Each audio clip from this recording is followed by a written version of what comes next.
Today's guest is Thérèse Plummer, who is an actor and award-winning audiobook narrator working in New York City. And I had the best conversation with Thérèse. She is brand new to my world. I met her on Instagram and reached out to her just because I thought she was a really interesting person who had a very unusual career. And I wanted to learn more about how she got into that. And she has a really interesting backstory. She was a rebellious teenager, sounds like the teenager from hell. And she was, I think, a kind of mature beyond her years in a way, because she got sober when she was 20. We have so many things in common as it relates to connecting with our soul and kind of the tactics. And we talk about how silence, how powerful it is. And so we get into a lot of fun conversation. And she also is super talented. So she's been nominated. She's won an Audie Award. I didn't even know that there were awards for people who do audio work. And she's also was nominated this year, 2021, for 2 Audie Awards for 2 books that she's narrated. So, and she wanted to be an actress, like be famous and stuff. And so her path led her on this journey, and she's super successful at it. And we also talk about how you really have to act in audio. So that was a really interesting and fascinating conversation as well. So I hope you like this episode. I think you will, because it's so different than what I normally do. She does qualify as midlife. And so I think some of the nuggets that she shares will resonate and be very powerful. So I hope you enjoy Thérèse as much as I enjoyed talking to her. So here she is. Welcome to another episode of Not Your Average Lives. And today I have Thérèse Plummer with me. And I found Thérèse on Instagram, and I've been doing that lately. I've been kind of scanning Instagram and finding people that I like. And it was a long shot, honestly. And because she's a little bit famous. She lives in New York City, and she is an actor and a voice actor, I guess is what you say. And so I'm really excited and interested to hear from her and her journey. I think she found her passion young, but she also has a midlife story to share, as we all do. So we'll get into that. And I want to tell you, her name has 2 accents. So I learned I learned some French, which I'm really terrible at other languages. So welcome to the podcast, Thérèse. Oh, thank you so much. It's so good to be here. So good to have you. So let's start at kind of the beginning, because you said in your early 20s, we were talking before I pressed record about how you ended up in New York City in your 20s. So yeah. So, how did that happen? What prompted you to kind of go after that dream? So, okay, this is the condensed version. So I graduated college. I studied psychology, and I minored in theater and modern dance. And so I applied to a couple acting grad schools. I didn't get into anything. And so I went right to work, and I found myself as a crisis counselor, my first job out of college. And it was a new nonprofit in my town where I worked with a master's level therapist. And we basically took kids from the emergency room after a suicide attempt or some other kind of like intense situation in their house. And we evaluated them. We brought them to the I wanted to say shelter, but it was kind of like a 3 to 5 day respite for them so that we could evaluate. And then the master's level therapist and myself would go and do home-based therapy. So that was my first job out of college, and it was intense and amazing. And so what I found was I kept trying to make my way to New York City and work jobs, but I was still super into working with the adolescent population. I think mostly because I had a super crazy adolescence. It was a little bit like a runaway freight train going 300 miles an hour, heading straight for a brick wall. And isn't it interesting how our backgrounds kind of lead us into our choices? Yeah. Yeah. And because I got off that freight train, I was like, oh, my experience can actually help other people. But so I knew I needed to study and get a degree, because that's the only way you can get jobs. And so I had this life experience that I was able to bring to the therapeutic setting that was really rich and really compassionate. So I did that for 5 years. And then I was so burnt out by the time I was done. And I was like, New York City, it wouldn't leave me alone. It woke me up in the middle of the night and was like, you need to be performing. And I was like, but I'm being of service. Can I just have a normal life and be a therapist and a counselor and not? So I fought it. I fought it. Yeah. And I think it's interesting because we were talking about brain versus heart, and like we kind of do the things like logically. And it's interesting how your major was what you chose, but your minor, and it's like it was calling to you, but I'll minor in it. I'll minor in it. Yeah, I'll minor. Yeah. I had a therapist. So I got sober at 20 years old. After I got off that runaway freight train, I realized that if I continued making the choices that I was making, I wasn't going to have a shot at being alive. And so I sobered up and I started taking better care of myself. But I had a therapist say to me when I left the treatment center, if you're uncomfortable, good. It means you're changing. And I've never forgotten that, because I'm in one right now. I'm in a major growing hallway, whatever we want to call it. And it's uncomfortable AF. And I am just leaning into it, because what my brain wants me to do is anything to not feel it, right? And so to be still during that time is really challenging, but this is where, on the other side of this is where the growth is. So I wanted to just be comfortable in my life. And I was like, I have a job, I have health insurance, I have like a little apartment. Can't we just stay? And it kept waking me up at like 1, 2, 3 o'clock in the morning. It was like, and where did you live at the time? Pennsylvania. Okay. Pennsylvania.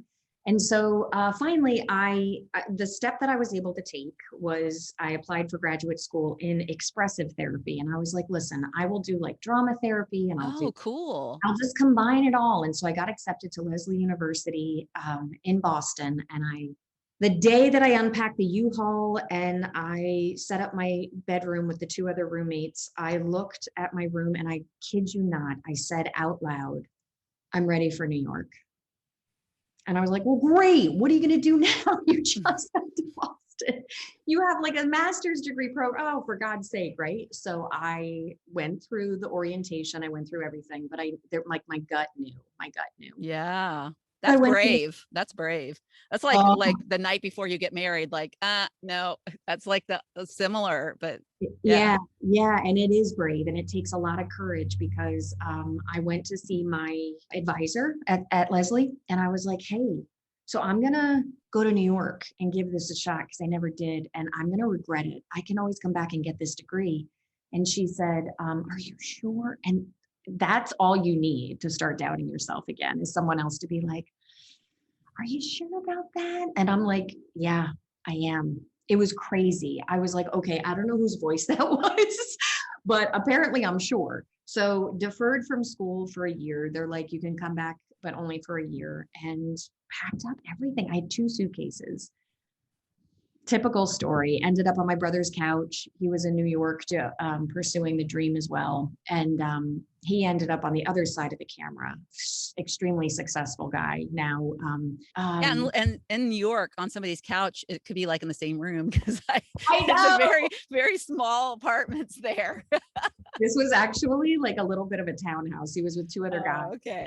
And so I actually was on a couch, but yeah, that lasted like 2 weeks. He's like, yeah, you gotta find your apartment. So my journey started at 26 years old. And I was told over and over again how old I was, how there were so many other actresses that were like doing this so much longer, and what were my connections, and, like, who did I know? And I just felt really defeated right from the get-go, but I was finally here, and I was like, I got to give this a shot. And I really approached it like an addict. I want to say that. I approached it like I had so much time to make up for.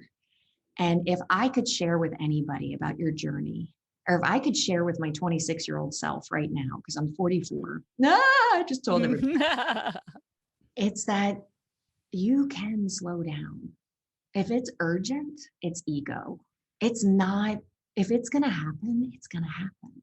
There's no amount of managing and micromanaging and yeah, I take actions every day and then I let go of the results. But the reality is that I came to New York City like a chicken with my head cut off. And I was like, I need headshots and I need to get this. I'm 26 and they're saying I'm too old.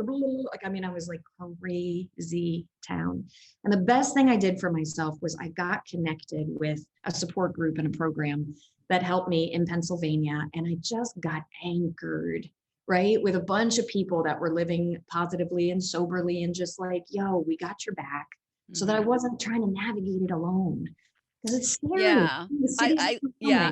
You know, what's coming up for me is, and I talk to my students about you teaching them silence and using silence, because I was a busy doer. I call myself a busy doer. And that's how I suppressed everything, is I stayed busy. That's Because right. if I didn't stay busy, the voices would come in, the truth would come in.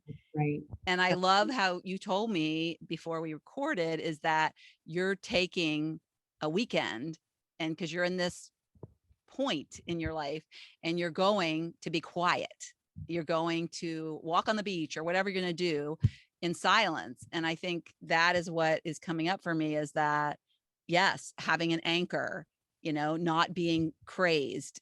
There's power in slowing down and There's power stopping. in silence. There's power Yes. in silence. God, you're such a soul sister. I'm so grateful that you reached out and that I met you. That's exactly it. And who would have thunk it? Because we're raised and we're constantly reinforced with the message: do more, create more, be more, just do it, right? The Nike ads, and nobody says they are now. I'm noticing a lot of female entrepreneurs, especially Ariana Huffington, you know, a lot of her posts are very much about not burning out and then being able to take a break, but really like having self-care as the norm, as like every day. Yeah. And it's funny because the brain changes, because you think, I don't have time to do that. But then when you do it, you like magically have more time. It's And like the crazy. You abundant, yeah, feel like you have more fun. Yeah. yes, you're abundant with energy, and what you're giving out to the universe is so much more, right, rich. It's so much more rich. That energy that I was walking around with, people could smell it 5 blocks away. They were like, whoa, desperado, here she comes. And I had no idea. I was like, hi, I'm here. Who do you need me to be? You know, and it's like, we need you to dial it down. Yeah. Yeah. So I told you I was on this virtual retreat for 3 weeks, and one of our closing exercises, well, it was like a half a day, but we had to write down all of our fears, and it was geared for entrepreneurs, and then talk about, what do we want? Who do we want to be? Like the being state, like not what we're going to do, but what we want to be. And so use these words. And then we had to come up with this archetype.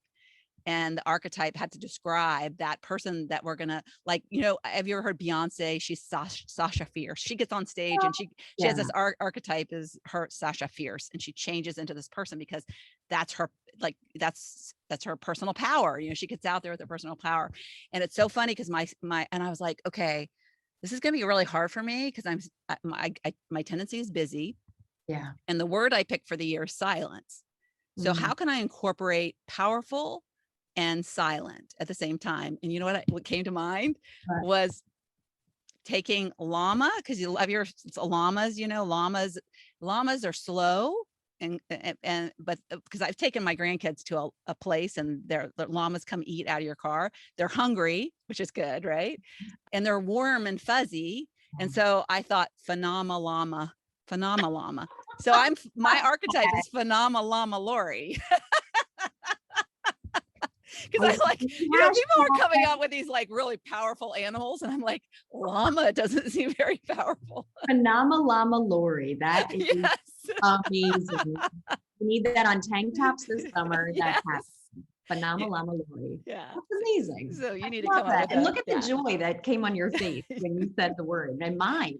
Yeah. Phenomena Llama Lori. All right, I'll work on my archetype.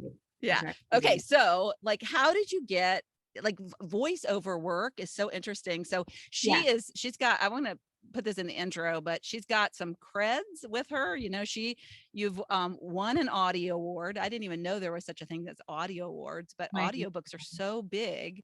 So you won an Audie Award in 2019. I'll share your website so you can go to your website in the show notes. But you're nominated for 2 now for the Tools of Titans, which I just downloaded because I have the Audible, and Come Find Me, which is a fiction, which looks super interesting, kind of ghost Audio story play. thing. That's an audio play by Aaron. Play. Okay, it's Yeah. a play. Yeah. Cool. We So actually had the Audies, and I didn't win either category, but it was amazing being nominated. so Amazing. that's like a thing like the Tonys, but it's for that's so cool. There's such a profession with that. But what people I don't think know, it's not just reading. No. I mean, you're having to act Yeah. in the reading of it. It's Yeah. a full one-woman show. It's a full performance. You are every character in the book, as well as jumping out of the character and narrating. So you're storytelling and dialogue, sometimes 3, 4, 5 people.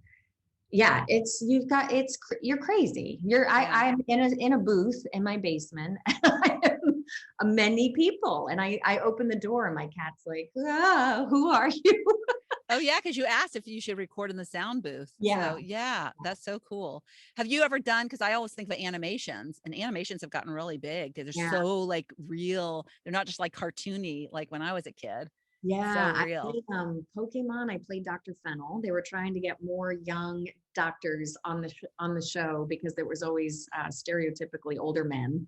So they were like, we're going to get, so I have one of my fans, he's so sweet. He sent me a clip of the Dr. Fennel. And I was like, where did you find this? He's like, YouTube. I just adore him. Sometimes he's like, can you just say have a good day in your Dr. Fennel voice? I'll send him an audio message. And I'm just that's so funny. So I have to tell you about the power of audio or voice work. When I was in 2nd grade, I had a mean teacher. Her name was, I'll never forget, Mrs. Myers. And she was so mean to me. She was like, she had her hair pulled back in a bun. She was really severe looking. And, she didn't have any kids. She was just like this, like a witch. But she read Winnie the Pooh to us. And I was mesmerized by her reading Winnie the Pooh. And what I remember her for is her Piglet voice. And I always I wanted Piglet. I loved Piglet because even though she was mean, she went into this character. And it was like, as a 2nd grader, I was so mesmerized. Yeah, I was like 7 years old, so yeah, it's really powerful work. So I love that. Did you learn it, or how do you go to learn stuff like that? So I'd been in the city for 5 years, chicken head cut off. I got a normal job because I had to pay bills, and I was there for 3 years, and I was losing my mind on a daily basis. But the bosses were like, they knew I was an actor, and they said, you can go and do auditions, but you just have to come back, make sure all your work's done. So they were really supportive. It was really stressful. And so all of a sudden how did it even happen? Oh, well, I'm good friends with her now. She lives in the next town over. But there was a narrator who was pregnant and couldn't finish her gig. And so Mike Charzik, who was the producer over at Audible, they weren't built in Newark, New Jersey yet. Sorry, I know I'm giving way too much information. How did he find me? Oh, that's right. Okay, so I took a class with Robin Miles, who won Best Female Narrator of the Year this year. Shout out, she's incredible. She was doing a class at Actors Connection. And my mom always told me I should do audiobooks because she's a huge fan. And I was like, thanks, Mom, that's awesome. But I'm trying to be a real actor. So can you just stop audiobook? I had no idea what they were. I had no idea what they involved. I had no idea. So, but I was just 26-year-old brat. It was just like, Mom, I'm trying to be famous. Okay. So leave me alone. And as always, mothers know. So I took this class with Robin. She said to me, you need to be doing this work. I said, great. How do I do it? And she was like, I'm teaching an intensive class. So I took her class that weekend. I ended up reading for something for BBC, which ended up in the hands of Mike Charzik because he was in the same studio. I'm telling you, it's all kind of luck at times. And he asked for my information, called me in while I was at that desk job, and was like, can you come read some stuff for us? And I was like, of course. No idea what he was talking about. Read what? So he sent me these scripts, and I was just like, okay. And I read, I did my best. I'm pretty sure it was hysterical, whatever voices I came up with, because I had no idea what I was doing. But I landed 2 contracts. And then who's a friend now, she couldn't finish her contract because she was pregnant. And he called me that day at 5 o'clock and was like, do you have any availability? And that day, I kid you not, my job let me go because they were like, we just can't justify this position anymore. There's just too much. There's not enough work to justify this position. I was like, okay. And I knew something significant had happened. But then 3 hours later, I started to get scared to death. I was like, how am I going to pay my rent? How am I going to survive in New York City? And the phone rang at 5:15 and it was him, Mike Charzak. And he said, is there any way you're available? And I was like, why, yes, there is. And my career, I kid you not, and I have tried to micromanage and I have tried to get in there because I'm a control freak recovering, has been to make shit happen. And the less I try to make stuff happen, not only does it happen, but it happens beyond my wildest dreams. It's like the opportunities that have come down my path. I'm like, what? So that was 15 years ago. I have been blessed and amazing to be still working and branching out into some other areas as well. But yeah, that was the journey. And and with voice, I guess you can still age and not, you know, how sometimes, you know, the physical look with women, the parts dry up, but with the voice, you can you can still be working. I'm hoping against hope that the current in the industry is really going against that old stereotype. I really am. And my spirit animal is Frances McDormand. And I mean, she doesn't. I love her. Right? Fargo. It's so great. Incredible. Oh my gosh. But real and natural. And did you see Nomadland? Is that a series? No, it's she's up, I think, for an Oscar for that. But Nomadland. I'm going to look check that out. It is stunning. The work she does in that is unreal. And it's just, the wrinkles are there and the face is there and the age is there and it is breathtaking to me. Yeah. And I'm really hoping we're in a new current for feminine, like for female artists, because I'm so done with the Botox. Well, and a lot of the talent is aging too. And there's like, people want, you know, still want those people. So they want real, but they want real. We want to see real people tell real stories. You know? And so So let's talk. So New York City, let's talk about New York City, because I have a real passion for New York City. I used to take my kids there. I don't know how I got turned on to it, but when I was in high school, I had the coolest fashion merchandising teacher. And so, and I'm like a fashion failure, but I loved her and it was a fun course and we got to go to New York City. So we went on a bus, I guess, and she hooked us up with, we got to meet, oh my gosh, he's a French designer and I can picture him right now and I'm drawing a complete blank. I'll have to look him up and share it in my intro, but Oscar de la Renta. He came in while we were there. It was a bathing suit line and you know, it was just like a warehouse of his stuff. And we sit down and she's like, I have somebody special. And here comes Oscar de la Renta and he sits down in a chair and starts talking to us. And we had just had so much fun. You can imagine a bunch of high school girls in New York City. So when my kids got older and I would take them up because, you know, living in Virginia, it's not very far. And then we ended up getting an airplane so we could fly up there. We would land in Teterboro and drive over. That's like in New Jersey. In fact, one day we flew up there and we took my in-laws and we were standing there. And I was like, that voice, that sounds really familiar. I was like, oh, it's Denzel Washington. He was like talking right behind me. Yeah. So Teterboro is kind of like the small airport where a lot of people go in that are going into the city. So anyways, so I took my kids up there and they loved TRL. Do you remember the day of TRL? That was the MTV and they would have these Yes. And so they were like, and it was so funny because I remember we went up there, we took a friend of theirs and we went to go buy prom dresses for them. And so they wanted to get over to TRL. They liked Hanson and Hanson was going to be on TRL. And so that was we combined our trip for that. So, and the girls would all congregate on the street and look at the screens. Right. And so we were going to take too long we picked the dresses out. So I said, okay, I'm putting you guys in a cab. They were like 15, right? 16.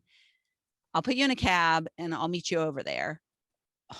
I don't know what I was thinking, but you know, they seemed okay. I'll buy the stuff and I'll meet you over there in front of the MTV building. So I'm like 15 minutes later, I get over there. They're nowhere. Oh They're God. nowhere. I'm like freaking out. And Sure. plus, it's my two girls and a friend. So I'm responsible for her too. And I'm like, where are they? And I went up to a security guard and I said, my kids are missing. Have you seen them? I described them. And he goes, oh, yeah, they went upstairs. So they got plucked out of the street and got into the studio. And of course, oh my God, they like a trip to remember. But Yeah. yeah, so I used to love to go to Broadway shows. I love, my favorite, Phantom of the Opera, which I'm not an opera person. And my friend said, oh, let's go. And I'm like, oh. And I like have download the soundtrack. I listen to it. I love it. Mamma Mia is one of my favorite all times. So fun. Yeah. So I love, there's nothing like Broadway plays. I haven't been to one for a while. Oh, we went to Book of Mormon, not like was it maybe a amazing? year and a half ago. Yeah. Yeah. Super. And I dated a Mormon in high school, so I can relate to that. Yeah.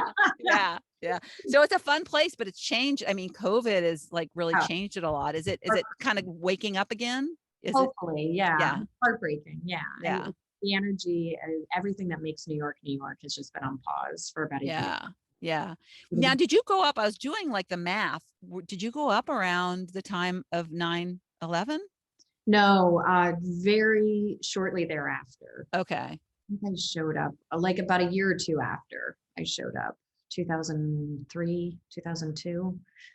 Yeah, I was working as a counselor with a lot of kids from the city when that happened. And we didn't have any televisions where this treatment center was. It was in the woods. We had radio, we had that kind of stuff, and we were waiting for phone calls. But that was a really, really hard day. Yes. Yeah, but I wasn't in the city for that. No. Yeah. Very, very, very tough day. I can't believe it was so long ago now.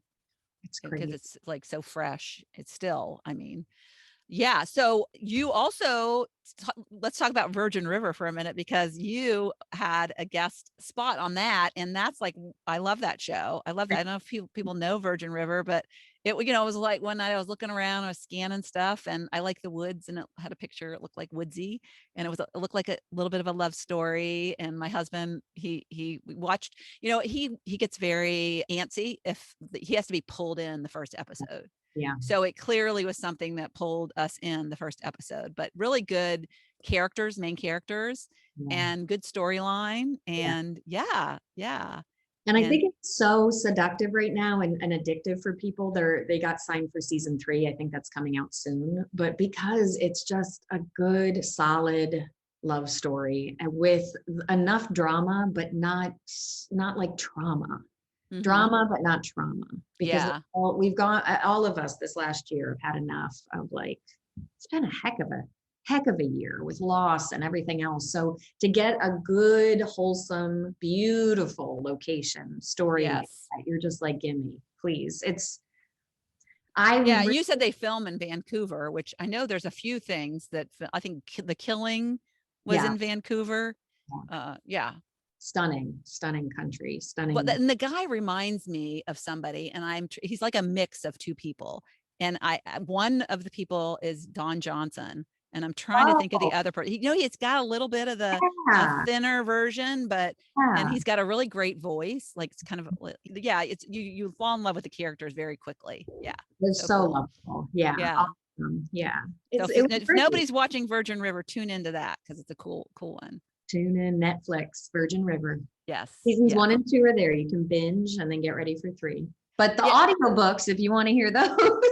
Oh, they have the series on audiobooks? That's where it started. I recorded every audiobook. That's why I got an audition and a guest star, because the fan base has been so remarkable with Robbins. Jaw-dropping. Oh my goodness. Jaw-dropping. I like my jaw is like dropped. Yeah. And so that's why it was so special to be on set for Virgin River, because I created vocally the whole town from the first book to like the 50th book with each thing, and to watch it all come together. When I walked into Jack's bar and saw what they did on set, I cried because I was like, what? It was just so many artistic worlds coming together. And it was such a great experience. But I was laughing because I'm like, I can play more than one character. That's so crazy. Like, I had no idea it was a series of books. Oh, I'm definitely gonna have to look it up. Her books, it's a series of books. She does Virgin River, and then her second series is Thunder Point, which is all based in Oregon. and then Sullivan's Crossing, which is all in Colorado. And it's Robin Carr is the author. And she is one of the funniest, sweetest human beings I've ever met in my life. Cool. So when did the books come out? They've been out. They've been Huh. out. They've been out for a long time. Yeah, I started work on those like 10 years ago. That was my big, yeah. And so I got to do one a year, and then Netflix picked it up and it now became what it is, you know. So what have you got cooking? Cooking. Oh, There are things you can't talk about, or? I don't know. I didn't sign an NDA, so I probably can. I just finished 3 books that I loved. Who is Maud Dixon was People's Book of the Week. That was so fun to record. That's out right now. Who is Maud Dixon? I just finished recording The Music of Bees, which was so beautiful. What's that about? Bees? It is, but it's also a story of a woman our age in her late 40s who has love come into her life completely unexpectedly and fills her up so beautifully, and then is taken. So it's her, and then it's a young boy who gets into an accident at a party and loses use of his legs. His story, and then a third guy who is just like trying to find his way in the world. And somehow these 3 all come together and help each other. So I don't want to say too much more. Yeah, that sounds good. So good. It's so sounds like an Oprah book club movie book. You know, that's like one of the things she'd like. It's I got to tell you, when I finish performing a story, there's a moment in my booth where I'm like I just spent so many hours with these characters, becoming them and going through their emotional journeys, like all together. It's really sacred at times. And I take a deep breath in my studio when I finish, and I'm like, thank you. And I just want to say that to every author out there. Thank you for allowing us to take your words and your story and bring it to life, because what a gift. Yeah. What a gift. And I hope so my only hope is that I'm doing it justice, that I'm honoring their words, because these stories are beautiful. Yeah. Sometimes when I finish a really good book, I'm sad for a little while. It's like it's like the loss of a pet. It's like you can't get a new pet because you don't want to start a new book, because you want to carry those characters with you for a little bit longer. It's a dip. Yeah, I have a dip. Every time a book ends, I'm like, every time a play ended, I had a dip. I had a depression for a couple of days, right? You just listen, when you inhabit characters and become people, there's a loss when they have to go. And so yeah, and I bet, you say the time it takes. Like when I downloaded Tools of Titan, now I know that's like there's three narrators, but 18 hours, that is a commitment. And then it's not like first take, you gotta, I'm sure, like redo them. It's not like perfect the first time. The other thing that I've noticed is when I do some audio stuff, I have to be really careful with the editing, because you can't go back to, like, if you it's almost like you have to do a chapter, I would bet, because I'm listening to an audiobook right now and the author is actually recording it, and I can tell that she's like clipped in like audios, because like her inflection is kind of going, and I'm like, it is. You don't realize those little things, and it's so interesting that you're here now and I'm interviewing you, because I noticed that, and it's got to be a lot of work. It's a little like, oh, it's just reading, but it's not. Thank you. No, it is a marathon. It's not a sprint. And I sometimes, a lot of the celebrities and the authors will get like a ton of attention, as they should. They are amazing. But my colleagues and I are always saying, like, God, if people knew the amount of work that we put in to just bring this story to life. First of all, I would have to read every book before I even go into the studio. I got to know who my characters are. Yes. Look up words that I don't understand. Sometimes I'll have a director, which is brilliant. Sometimes pronunciation. Yeah. Everything. And so there's like a whole bunch of prep that goes into that. Then I go into the studio and I go 4 to 5, maybe even 6 hours a day recording and bringing all this to life. Not to mention, I recorded a book, Rust and Stardust by T. Greenwood. And it was a true story, and it was a remarkable book, but tough. And I was playing all the characters, but most importantly, the 11-year-old that was kidnapped and sexually abused and her perpetrator. I was playing both of them. And so you better believe there were some like definite long walks after sessions, and also a pickup therapy session as well. Wow. Yeah. I want people to understand, like, we're bringing the story to you, but yeah, it's not, you're not just reading words. It's what that second grade teacher did for you. She inhabited Piglet and brought it to life in a way that you've never forgotten it. Yes. And so it's not characterizations, but it is bringing to life and performing just with your voice, not your whole body, which you get to do on film and stage. And so that is it's a very different form of acting. Well, and your voice, and I've learned this actually when I went to Tony Robbins, he's Unleash the Power Within. He's not speaking every day because he has a problem with his vocals. He's like burn out his vocals. So you have to like constantly be hydrating because your vocal box or chords, whatever's in there, is like an instrument. It needs rest. It needs, like, what's the word? Lubrication. It's a physical thing. It's 100% as well. the instrument. If I don't get a good night's sleep the night before, my session is, it's crappy. It's just best because I have built diaphragmatic muscles that I never knew existed because of doing this work. And a lot of times I'll stand, instead of being like crunched in, but yes.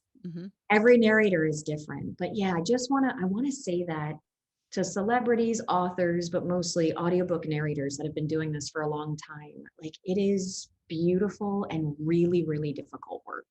And I know since the pandemic hit, there's a ton of people. I've gotten a lot of emails saying, oh, my mom told me I have a really nice voice and I should do audiobooks. Like, what do you think? And I'm wondering if there's like one answer that I could say. What I say mostly to people is, please take a class. Please learn what goes into this, because it is truly a craft. And I can recommend a number of coaches, colleagues of mine that I really love and trust. But it's not about just having a pretty voice and reading it, right? Yeah. So I want people to or take a book and go in the bathroom. And if after 20 minutes straight of reading it, you're still into it, take a class. Yeah. Or you like to like make characters out of, like, when you like to like speak the characters and stuff. Yeah. Like I've seen, was it a Jim Carrey movie where like he was a storyteller and he would tell bedtime stories? I think it was the other comedian guy. It wasn't Jim Carrey. It was, anyways. But it, like, bubblegum balls fell from the sky, but he would tell bedtime stories. So he would get into these little characters and his kids loved it, And so somebody like that, you tell stories and you go into character. It seems like that would be a fun job for them. It's magical. And it's the oldest form of entertainment is the oral tradition. And so to be able to do that and some of the stories I've been able to tell, it's been great, really gratifying. Yeah. And I did not come to New York to be an audiobook narrator. Yeah. That's everything I want to say to people. Like, you may have an idea and a dream and a passion and a wish. Watch how it manifests. Like, I took action and steps towards things, and then the universe was like, and we're going to go this way. And I was like, but wait, I want to be a star. I want to be a movie star. And I may have become a little bit of a star as an audiobook narrator to my mom.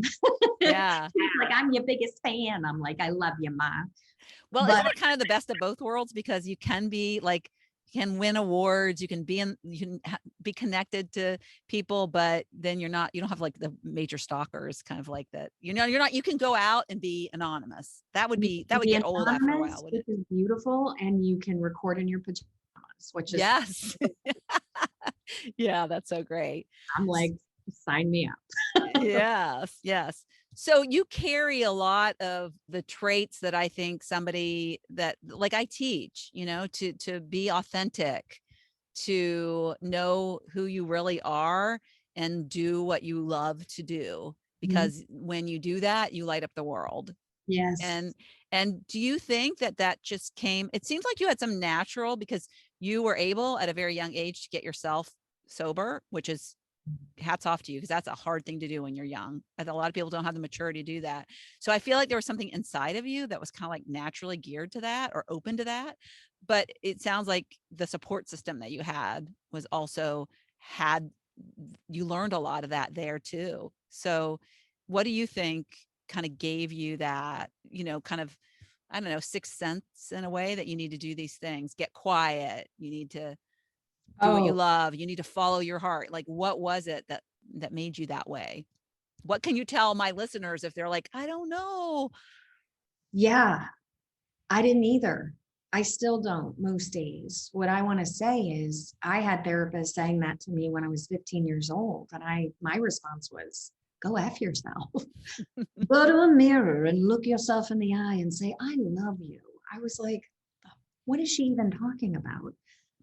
Those messages were repeated to me until I was able to hear them. So if you can't hear them today, be patient with yourself and stay on your team. The day will come when you will be able to hear it. Just keep listening. Keep listening. That's the greatest thing I did for myself. I just kept showing up and listening to the same or similar messages over and over again. Even though most of the time I made fun of them, I rejected them. I was like, yeah, maybe for you, not for me. I've got this. I've been sober almost 25 years, and I'm just learning to lean in to uncomfortable. 25 years of doing this. And so please be patient with yourself. There's no finish line until we're all either cremated or decomposing underground. We just learn and we try every single day to be the best little human being we can be. My goal today, though, and I wish I could tell this to my 20-year-old self, is please stay on your team. Please stay on your team. And what does that mean? It means that voice that's like, you piece of shit. You fucked it up again. Thanks for sharing. You can go back to your room. I'm going to stay on my team. I'm going to actually stay on my team. I'm going to probably mess up 1 billion more times before I'm taken off the planet. But that's okay, because I am worthy of being here. I may make mistakes, but I'm not a mistake. I know that's like totally hokey and hallmarky, and probably, I don't know, someone else said it, but it really resonates with me because I spent the first half of my life beating the crap out of myself for not being perfect, for not looking a certain way. I'd show up to auditions and everyone would be blonde with like perfect TNA. And I was like, oh, starve myself to look a certain way, or, be this, be that. And I am so tired of beating up myself. Just for today, I just want to be a friend to myself, because if I'm not, who the hell else wants to be? Yeah, great. I can say what you need me to say. I can be who you need me to be. But if I'm not Thérèse, because there's only one of me, and I don't let the world see that, I'm cheating everybody out of it, but especially myself. So stay on your team. Yeah, that's great. So powerful. Thank you so much for sharing. So let's close with, I want to ask you, because I'm really excited about this new series. And by the time this is published or put out there in the world, I will have released my abundance series, my new abundance series I'm really excited about. And so, I'm actually pulled some of my previous guests to send me an audio clip about what they either find a quote about abundance, or what does tell a story of abundance, or what does abundance mean to them. And so I would love to close by just asking you what abundance means to you.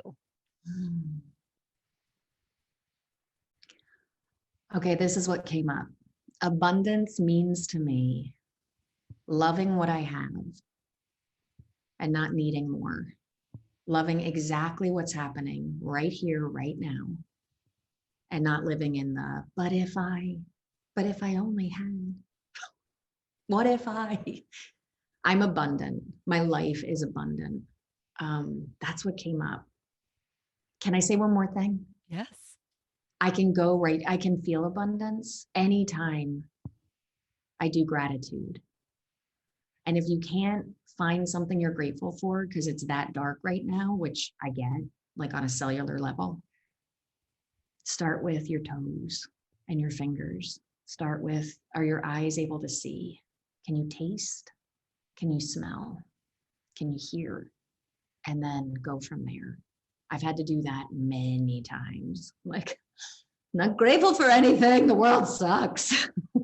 So I start with the really little simple things. And all of a sudden I'm like, my life. Yeah. Yeah. And the thing that COVID takes with some people, I have a friend who had it and she lost her sense of taste and her smell. And she said, you take that so for granted. She said, you know what? I can't even tell if the meat in my refrigerator is bad because I can't smell. And she loves wine. She goes, I can't even smell, or, that was something she really enjoyed. So yeah, it's the littlest things. I know. And the other thing that I like to acknowledge is I love that you paused and you took a moment, because that's usually coming from the heart versus the head. And that's one thing that I try to do more of, but I tend to, resist the silence. It's just that it's always been a challenge of mine. And so I really recognized that and I really appreciated that. So thank you. Thank you. So it was so neat meeting you finally. Took a long shot, like sending you this random message. Can I have you on my podcast? And so I'm glad we were finally able to hook up, and you've been a delight. So thank you so much. Thank you so much for tuning into the Not Your Average Lives podcast. If you haven't yet, make sure to subscribe on iTunes if you have an Apple device. You can find free resources and learn what else I have going on at the moment that might interest you on my website at notyouraveragegrandma.com. You can also find me on Instagram or Facebook at Not Your Average Grandma. If you liked this episode, it would make my heart so happy if you could leave me a 5-star rating. You can also add a review to let me know what you like about this podcast, which will help spread the word about it to others who need a little midlife inspiration. As always, be you, listen to your inner voice, and focus on reigniting that lost spark so you can start living your own, not your average life.